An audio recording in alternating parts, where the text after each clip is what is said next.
Let's learn how to use the pH-D Feminine Health Vaginal Moisturizing Gel. Each box contains 1 tube and 8 reusable applicators. Each tube allows for up to 14 applications. To get started, remove 1 reusable applicator from the wrapper.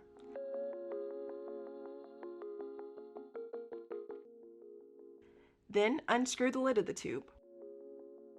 Screw the applicator onto the tube. After that, be sure to flip the tube around. Squeeze the tube and fill the applicator with 4 grams of gel.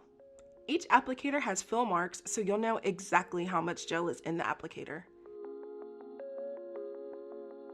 Unscrew the filled applicator from the tube.